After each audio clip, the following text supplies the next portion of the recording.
I actually started out as a group fitness instructor. I was a water aerobics instructor, and very quickly understood that the role that I had was so much more about what the class was that I was teaching or the person that I was training as I eventually moved on to being a personal trainer and then to being a strength coach. But it was so much more about building the relationship with the person sitting across from me and working on understanding all of the elements that were leading to their ability or inability to stick to the thing that we were trying to get them to do. And it naturally evolved into me saying, well, how can I take my education, my formal education, which is psychology, how can I take that and couple it with this interest I have in fitness and build a business that is centered around creating framework for a client and reframe the very way that they see themselves, think about themselves, and envision themselves in order to create this best self version. Because that's where all of the magic really happens. Like the fitness and the nutrition, obviously it's very important. But I think the thing that I've come to realize, and it's really become the evolution of my career, is that it is truly only about 16% of the overall picture of how somebody's going to show up in their life. So if I can help them see what that other 84% could look like and how that other 84% is impacting them in their decision making with their fitness and their nutrition, then I can help make their other 23 hours of the day look such a way that that hour that they spend in the gym is properly supported and they're getting the results that they want. You don't know what you don't know.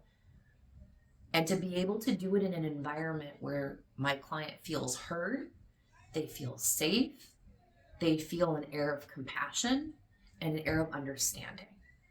Because we all have room to grow, but having somebody who can peel back the layers of the onion with you and help you see the things that you can't yet see. I don't know that I could even put into words how much joy this role brings me as a human to be able to help people do this.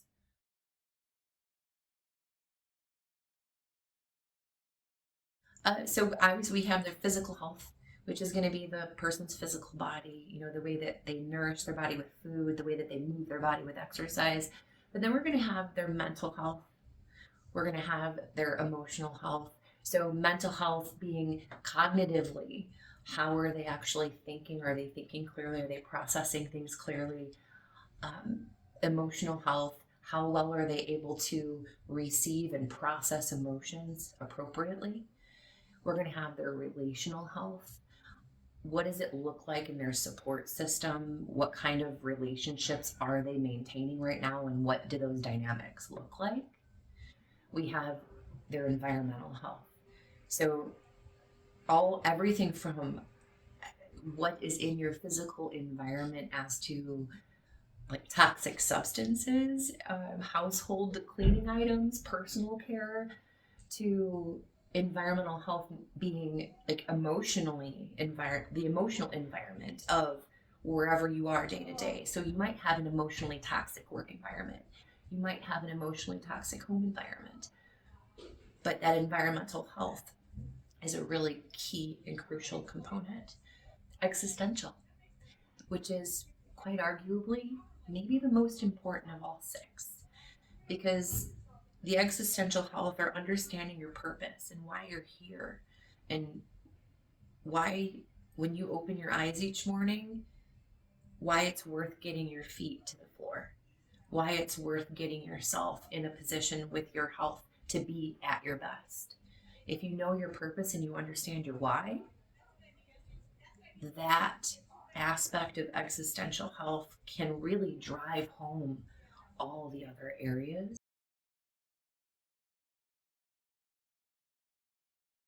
The main thing that I try to drive home with each of my clients that I would consider my philosophy is that there isn't a right way or a perfect way.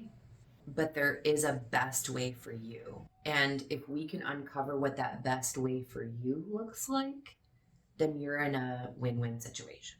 If I can create this foundational home base with things that actually get you excited and that you are willing and ready and able to show up for, it's going to make your chances of lathering, rinsing, and repeating that process a lot greater.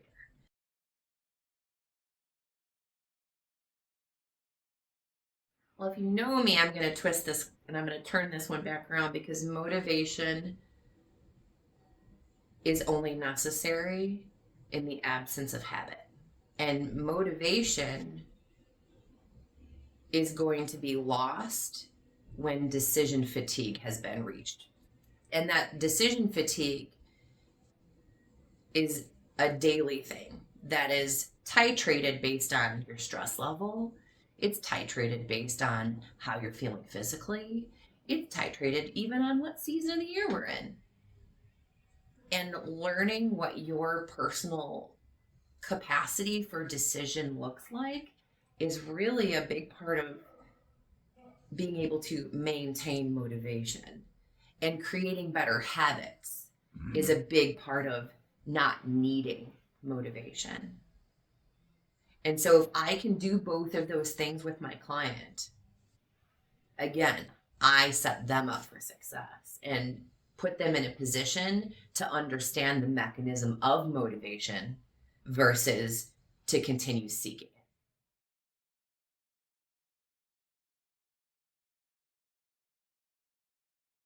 When I am doing things that bring me great joy, outside of spending time with my children, I love creating. So creating jewelry is something that I love. Creating art is another thing I love.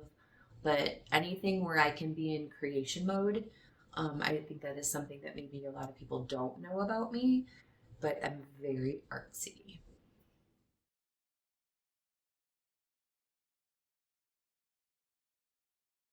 That's a great question. If I could go anywhere, I would actually probably visit Lithuania. My grandmother came, well, she was born in the United States, but her parents immigrated here from Lithuania.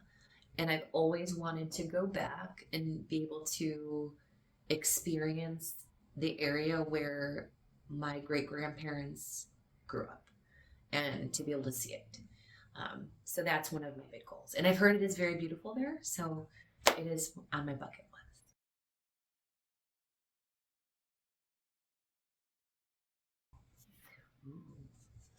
Well, I'm a sucker for dating shows. Um, and mostly because I don't have to think much when I watch those kind of shows. I can just kind of be. But at the same time, I also love a good science doc. So I like both ends of the spectrum. I like super nerdy things, but I also like super cheesy, like pop culture type things, like reality TV. I really like it. So don't judge me. I know that this might strike you as surprising, but I really like Keeping Up with the Kardashians.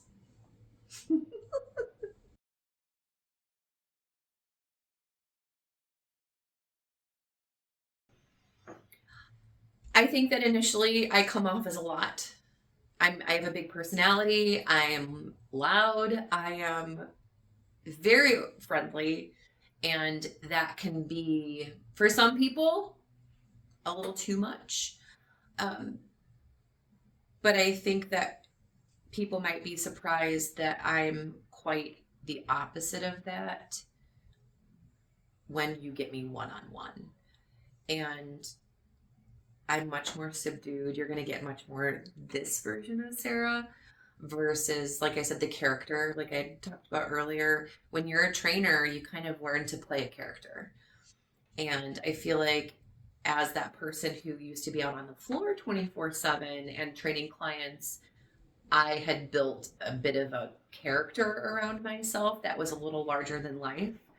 And a lot of people that know that version of me are quite surprised when they do get to converse with me on a one-on-one basis and they see the softer side of Sarah, which I'm always excited to be able to show people, because it's not a version of me that I was always comfortable being able to put out there, because vulnerability was scary for me for a very long time. But vulnerability was also a very important part of my health and wellness journey. So being able to show up as this softer version of myself and being able to be more in my feminine energy,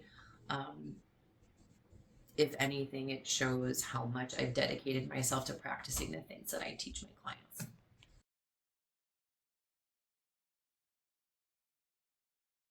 The power of reading people's minds and knowing that I had it. Sometimes I feel like I have that superpower already, but I would like to just be clearly defined that I do, so that I could claim it as my own. When you join a big box gym, it's great, but you're paying to get in the door. And as much as I encourage people to get active and I want them to get active, I also want them to get great results. And being able to add specificity to what you're doing and to train smarter, where most people want to train harder. And the training harder mentality oftentimes is what keeps people stuck, spinning their wheels, and not getting the results that they want, especially when we're in our 30s, 40s, and beyond. Because our bodies don't respond the same way to harder as they did in our 20s or in our teens, when our bodies are more resilient and hormonally optimized. So being able to help people understand how to train, help them train differently so that they get the results that they want, ultimately, that is what sets us apart. Helping people train without pain, helping people train in an environment where they're not only getting the results that they want, but they're doing it in such a way that that doesn't take them 2 or 3 days to recover. We want people to know that they're training smart, that they're training safe, and that they're training in a way that's going to get them great results.